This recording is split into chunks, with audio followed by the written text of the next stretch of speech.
Alors, je m'appelle Mourad.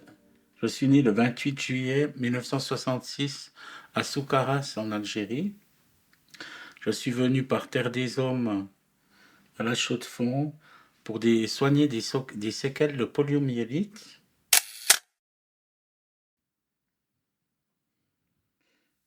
Je suis arrivé en 1969 en pédiatrie à l'hôpital de La Chaux-de-Fonds. Un jour, Terre des Hommes m'a placé en famille d'accueil à La Ferrière, pas loin de La Chaux-de-Fonds. C'était des chrétiens ménonites, moi que j'appelle des chrétiens sionistes, parce qu'ils m'ont fait subir de la maltraitance. Par la suite, je suis retourné à l'hôpital de La Chaux-de-Fonds et après, j'ai été transféré à Massonger en Valais, dans la maison de Terre des Hommes.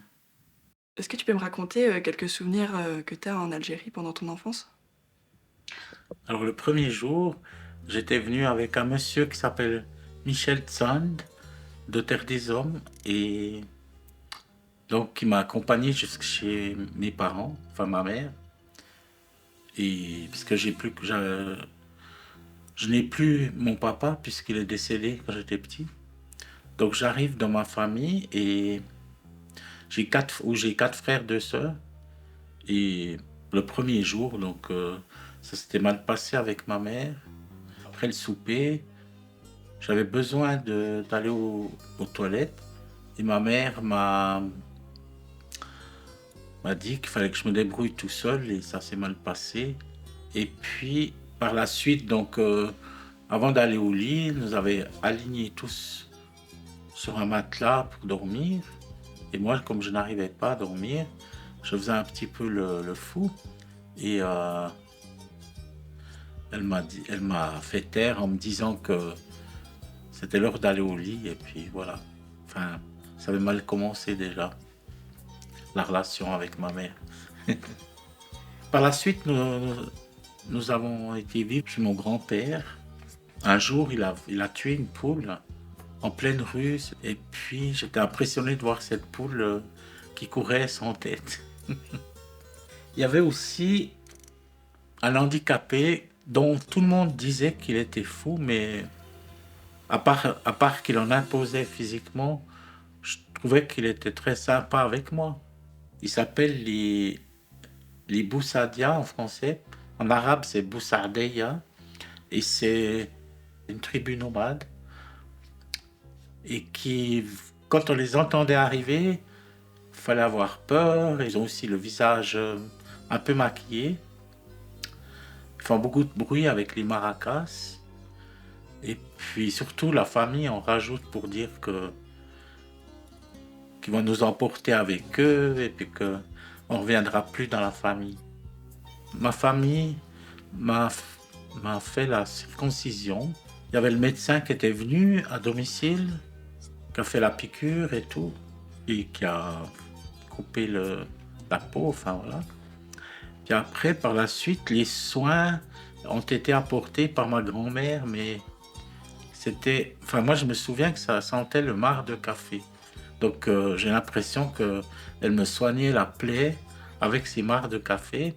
Puis je crois que c'est pour que les gens se rappellent, aient le souvenir de ce jour-là, marqué en eux, quoi, dans l'islam, voilà.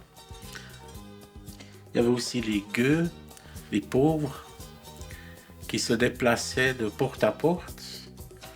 Il y avait aussi les bonnes sœurs, parce que de temps en temps, les sœurs me prenaient chez elles et j'ai l'impression qu'elles avaient aussi un contrôle sur mon bien-être.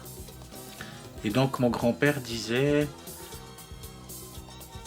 il ne faut pas dire certaines choses, comment on te traite. Et enfin voilà quoi. Et moi, j'allais chez les sœurs et je pensais pas aux recommandations qu'on m'a faites à l'âge que j'avais 5 6 ans. Et voilà, donc je pense qu'elles ont su. Alors dans la rue, les enfants, pour s'occuper, jouaient sur tout ce qu'ils trouvaient en fait. On tapait sur des bidons ou des cuvettes de nettoyage. Et puis on tapait comme si c'était un mariage. C'est comme sur les darboukas. De... Donc on n'avait pas les moyens de s'acheter un darbouka, donc c'est pour ça que on jouait sur ce qu'on avait, ce qu'on trouvait. Et en fait, ce qui est joli, c'est que là-bas, on entend des fois des enfants qui jouent dans plusieurs endroits. Les mariages, ça durait plusieurs jours. Il y avait beaucoup de monde, beaucoup de nourriture. J'aimais beaucoup, c'était très vivant. Les seuls moments, je dirais, où ma mère était sympa avec moi, c'est quand il y avait des mariages. Elle essayait de m'habiller un peu avec une belle chemise, des beaux pantalons, et enfin voilà, d'être présentable. Et pendant qu'elle m'habillait, elle me posait plein de questions. Elle essayait d'être gentille avec moi, même si je trouvais que ça paraissait pas très naturel, mais c'était les seuls moments où je la voyais gentille avec moi. Par contre, ma grand-mère, sa maman, était beaucoup plus sympa avec moi. Elle me protégeait, elle était beaucoup plus sympa, ouais, plus gentille. Mais ma grand-mère, ce qui m'embêtait, elle disait toujours oh le pauvre, le pauvre. Donc elle savait un petit peu que j'étais pas très heureux quelque part quand même. Et malheureusement, je pense que elle avait pas beaucoup de pouvoir. Il y a la loi de la famille, les clans. Et il y a les choses qu'on peut faire ou ne pas faire. Et si on transgresse, on peut être puni. Moi, je respecte malgré le caractère contraignant, comme en Iran. Les familles claniques, je trouve ça très pesant.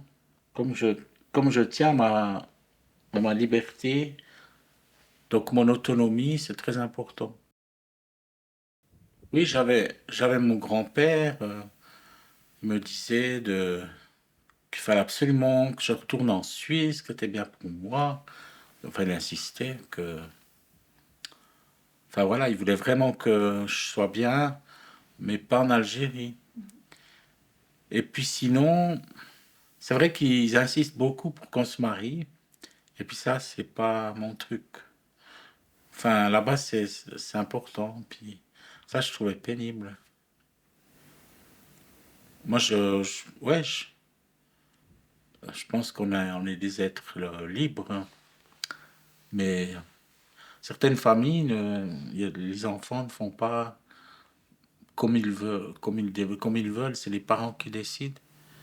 Mais de plus en plus, maintenant, les jeunes, ils aspirent à plus de liberté. Et puis du coup, après ton retour en Suisse, comment as-tu été, pris en charge? Alors, en fait, en Suisse, je suis retourné à l'hôpital de Chaux-de-Fonds en pédiatrie et là, on m'a mis directement en quarantaine parce qu'en fait, à l'époque, beaucoup d'enfants de Terre des Hommes avaient des poux dans les cheveux, dont moi.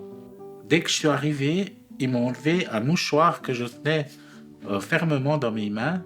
C'était un peu le dernier petit lien avec ma famille. Moi, je m'étais mis à pleurer, même si je détestais ma mère. C'est un peu, ouais, c'était un peu étonnant quand même.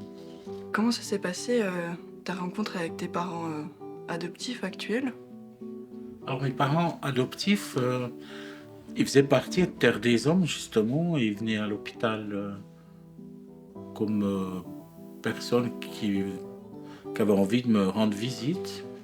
Une fois, il y a des gens qui m'ont donné des plaques de chocolat et j'avais, je devais faire un régime pour pas trop grossir en fait, parce que j'étais beaucoup au lit, je bougeais, mais pas autant qu'une personne valide.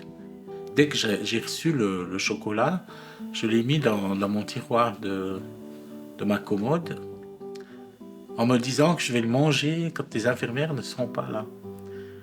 Et à un moment donné, euh, j'ai vite sorti le chocolat et j'ai commencé à le manger et j'en avais mis partout sur les draps, enfin bref, j'en avais partout. Et puis tout d'un coup, je reçois la visite de mes parents actuels qui ont vu la scène et ils étaient vraiment étonnés. Mes parents s'en rappelleront toujours.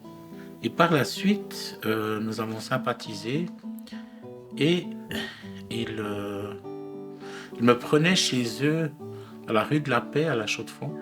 J'ai vécu chez mes parents depuis 1976. J'avais une dizaine d'années. Et si tu pouvais dire quelques mots à l'enfant que tu étais, tu lui conseillerais quoi? Alors moi, je conseillerais de bien s'accrocher car la vie est vraiment pas facile. Essayer d'être psychologiquement bien pour éviter la dépression.